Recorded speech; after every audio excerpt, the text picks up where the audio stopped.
Nah, akan tetapi teman-teman, menurut gua di 2 pertandingan terakhir ketika Aslani menjadi starter ya, yaitu ketika partai melawan Verona, saat itu kita menang 5-0. Lalu kemudian juga di partai lawan Udinese ini, menurut gua Aslani tampil cukup baik.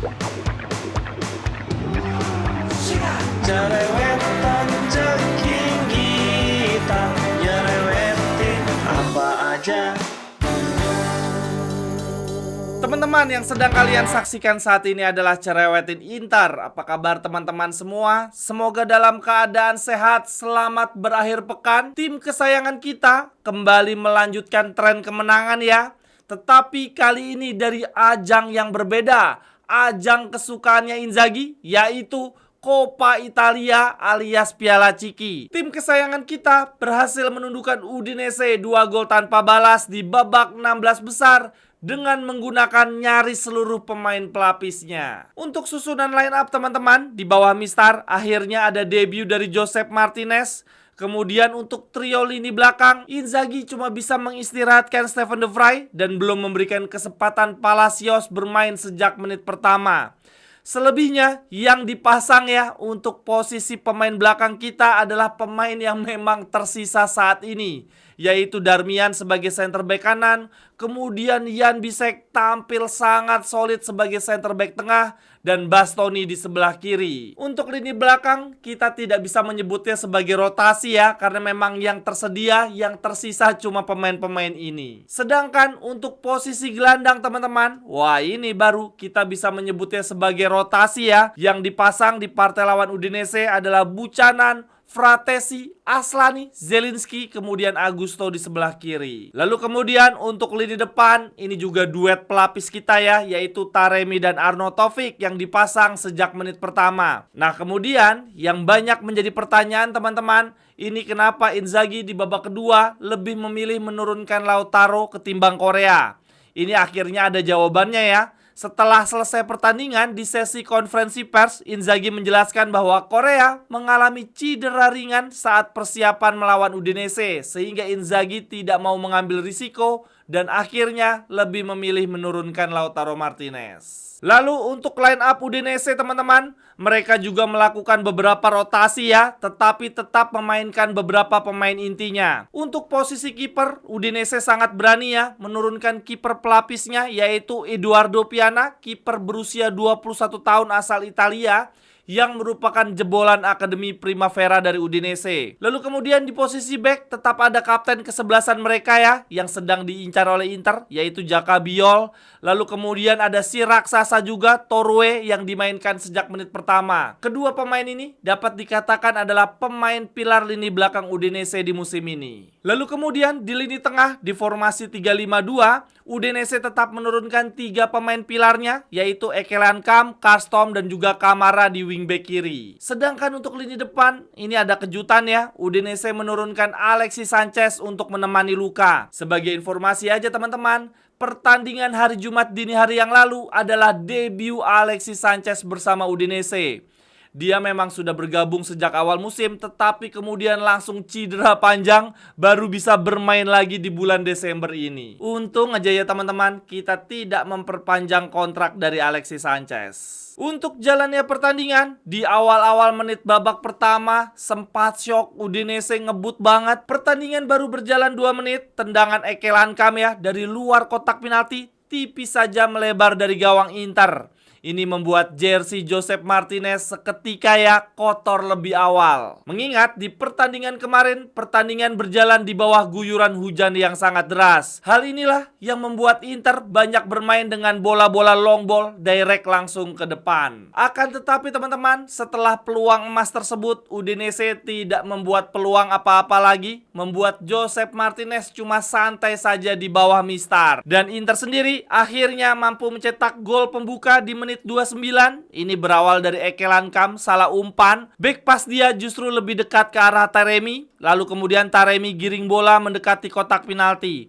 Nah, Arnautovic teman-teman, awalnya movementnya dia tuh salah banget ya. Dia justru bergerak sejajar searah dengan Taremi, sehingga membuat Taremi kesulitan memberikan umpan. Tetapi akhirnya, untungnya Arnautovic menyadari ya, dia segera mengubah arah geraknya, melintang ke kiri, membuka ruang. Dan tanpa ragu, Taremi akhirnya mengirim umpan terobosan.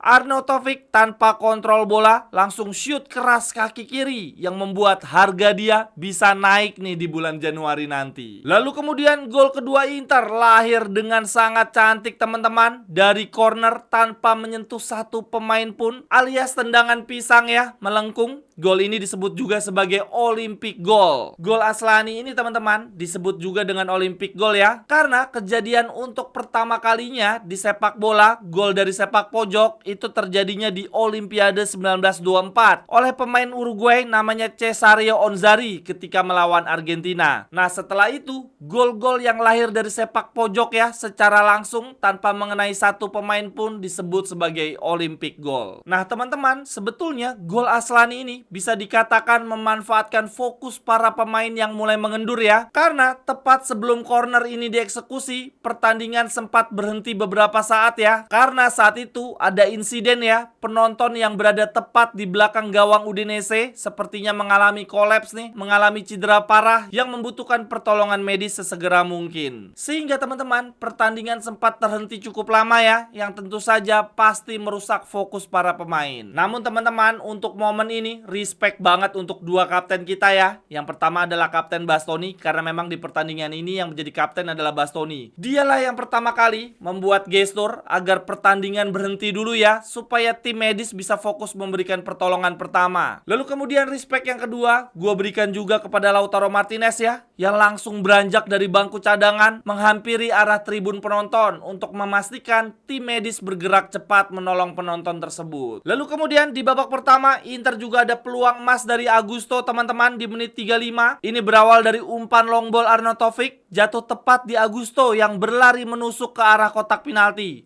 Tendangan voli kencang, waduh ini kalau jadi gol bakal cantik banget, tetapi sayangnya masih bisa ditepis oleh kiper Udinese.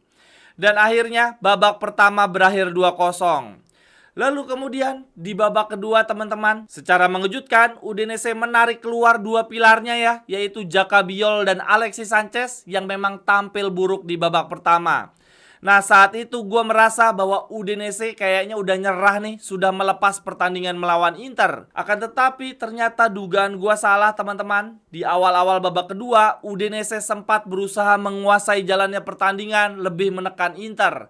Tetapi sayangnya sama sekali tidak ada peluang yang membahayakan gawang Inter. Justru di babak kedua ini Inter yang mendapatkan momen super emas ya di menit 76. Taremi sudah one on one dengan kiper Udinese teman-teman, tetapi sayangnya tendangannya masih membentur tiang. Namun teman-teman, di menit akhir pertandingan Udinese justru mendapatkan angin ya. Bahkan mereka mendapatkan dua peluang emas, yang mana salah satunya adalah shot on goal ya. Ini tendangan keras dari Torre teman-teman. Pemain setinggi 206 cm berduel dengan Aidu, pemain Primavera kita yang debut ya, yang tingginya cuma 170 cm. Akan tetapi untungnya tendangan keras dari Torre masih bisa diselamatkan dengan sangat cantik oleh Josep Martinez. Dan pertandingan berakhir dengan skor 2-0. Dengan kemenangan ini teman-teman, Inter akan bertemu dengan Lazio ya di babak 8 besar. Ini bracket Coppa Italia tampak tidak adil. Untuk bracket sebelah kiri sama sekali tidak menarik ya apabila dibandingkan dengan bracket sebelah kanan, yang mana akan mempertemukan perwakilan dari kota Milan melawan perwakilan dari kota Roma. Bagi teman-teman yang ingin mengajak kerjasama bisnis atau membeli jersey serta merchandise lainnya, silakan hubungi nomor gua yang ada di kolom deskripsi. Lalu kemudian yang berikutnya, catatan menarik untuk pertandingan ini. Yang pertama gue berikan kepada Chrisan Aslani teman-teman.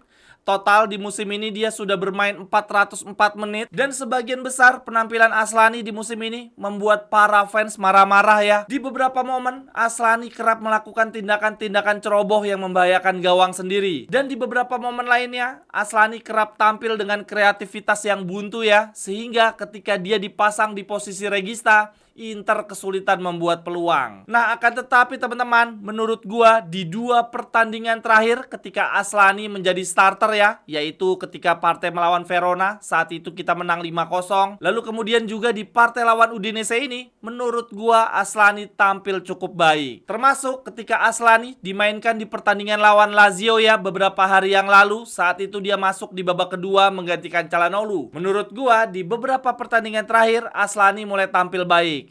Ya, walaupun kita juga sih yang kebangetan ya mencoba membandingkan performa Aslani dengan Hakan Calhanoglu. Ya tentu saja kualitas mereka pasti berbeda jauh. Ya semoga ke depan Aslani semakin sering mendapatkan menit bermain ya, sehingga Calhanoglu juga punya waktu untuk istirahat. Dan semoga permainan Aslani juga berkembang, sehingga uang yang kita miliki tidak perlu untuk investasi di lini tengah. Jadi uangnya bisa kita alokasikan di lini yang lain. Akan tetapi teman-teman, ini Aslani kasihan juga sih. Ketika dia tampil buruk, kita semua kompak mencaci maki. Sekarang giliran penampilannya mulai membaik, tidak ada yang memuji sama sekali. Lalu kemudian catatan gue yang kedua, gue berikan kepada Josep Martinez teman-teman. Yang di awal-awal pertandingan gue sempat merasa, ya kayaknya dia bakal cuma santai-santai aja nih sepanjang pertandingan, cuma duduk anteng di bawah mistar.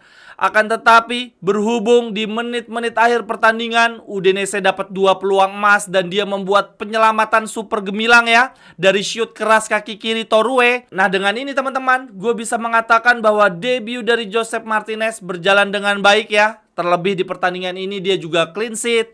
Kemudian ketika build up juga nggak bikin deg-degan. Sama halnya seperti harapan gua ke Aslani. Semoga di pertandingan-pertandingan ke depan Inzaghi bisa memberikan lebih banyak lagi kesempatan untuk Josep Martinez. Gue jadi teringat di musim lalu itu Audero sering banget dapat menit bermainnya dari Inzaghi, terlebih di Liga Champion. Nah ini Josep Martinez kasihan banget ya, baru dapat kesempatan sekali tampil di Coppa Italia. Lalu kemudian catatan gue yang berikutnya gue berikan kepada Buchanan teman-teman, yang lagi-lagi menunjukkan bahwa sepertinya dia tampil lebih nyaman, lebih bagus ketika beroperasi di sebelah kiri, bukan di sebelah kanan. Sebagai pengingat saja teman-teman, Buchanan direkrut di pertengahan musim lalu untuk menggantikan Cuadrado ya, yang saat itu cedera parah. Nah, Cuadrado posisinya adalah sebagai wingback kanan, sebagai rotasinya Dumfries. Akan tetapi ternyata di musim lalu ketika dimainkan, Buchanan juga tampilnya lebih bagus ketika beroperasi di sebelah kiri. Oleh karenanya teman-teman, sebetulnya di awal musim ini Buchanan itu diproyeksikan bermain sebagai wingback kiri, sebagai rotasinya Di Marco. Lalu kemudian Carlos Augusto ditarik lebih mundur ya menjadi center back kiri, rotasinya Bastoni. Akan tetapi apesnya di awal musim ini Buchanan justru cedera panjang, sehingga akhirnya Inter mengubah rencana awal ya. Carlos Augusto dikembalikan ke posisi semula sebagai wingback kiri, rotasinya Di Marco, dan di posisi center back kiri Inter membeli Palacios. Nah, Buchanan dikembalikan di posisi awalnya sebagai wingback kanan, rotasinya Dumfries. Akan tetapi ini gue lihat-lihat ketika Buchanan akhirnya kembali sembuh, kembali bisa mendapatkan menit bermain, dia justru terlihat tampil lebih nyaman, lebih agresif di sebelah kiri. Gaya permainan Buchanan mengingatkan gue akan Perisic ya, pemain kaki kanan yang beroperasi di sebelah kiri. Nah kalau seperti ini teman-teman, gak ada salahnya juga nih Buchanan difokusin di sebelah kiri aja, lalu kita mencari wingback kanan yang baru untuk rotasinya Dumfries. Lalu kemudian catatan berikutnya lagi gue berikan kepada Palacios yang bermain cuma sekitar 15 menit. Menurut gue tidak bisa terlalu dinilai lah penampilan Palacios. Ini 15 menit kurang berarti apa-apa ya. Dalam hal bertahan dia kurang mendapatkan tekanan berarti. Lalu kemudian dalam aspek menyerang ketika build up dia juga tidak memberikan impact yang signifikan. Lalu kemudian catatan yang terakhir gue berikan kepada pemain Primavera kita yang melakukan debut ya. Pemain usia 19 tahun keturunan Ghana Italia, Mike Aidu, yang di pergerakan pertamanya di pertandingan ini langsung berduel dengan Buto Ijo. Gila ya teman-teman, itu kelihatan banget perbedaan bodinya. Untung aja nggak keinjak itu si Aidu. Sekian dulu untuk cerewetin Inter hari ini teman-teman. Terima kasih untuk yang sudah menyaksikan. Silahkan tuliskan cerewetan teman-teman di kolom komentar. Sampai ketemu di cerewetan-cerewetan berikutnya. Bye bye, thank you. Cerewetan ceking kita, nyerewetin apa aja.